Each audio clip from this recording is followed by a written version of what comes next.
సాధారణంగా రామాయణంలో బాలకాండ, అయోధ్యకాండ, అరణ్యకాండ, కిష్కింధకాండ, సుందరకాండ, యుద్ధకాండ, ఉత్తరకాండ అంటే దానిలో ఉండే చాప్టర్స్ ని కాండములు అని పిలుస్తారు. అదే శ్రీమద్ భాగవతంలో స్కందములు అంటారు.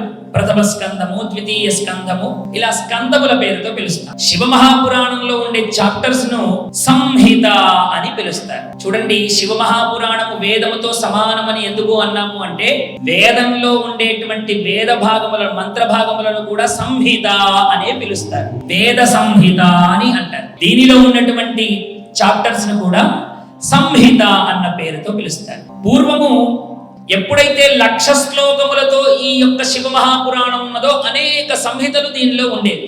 కానీ వ్యాస పరమాత్మ ద్వారా దీన్ని ఎప్పుడైతే కుదించాడో పరమేశ్వరుడు 24,000 శ్లోకములకు, దీనిలో సంహితలు కూడా 7 సంహితలను చేశాడు పరమాత్మ.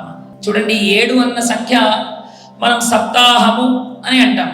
భాగవతంలోనే చెప్పుకున్నాం, మనిషి బ్రతికేది 7 రోజులే. ఆది, సోమ, మంగళ, బుధ, గురు, శుక్ర, శని. మళ్ళీ 8వ రోజు అంటూ ఎవరి కోసము ఉండదు.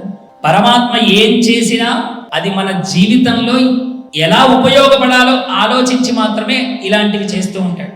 అలా 7 సంహితలుగా దీన్ని కుదించి మన అందరికీ శివ మహాపురాణాన్ని వ్యాస పరమాత్మ అందించాడు.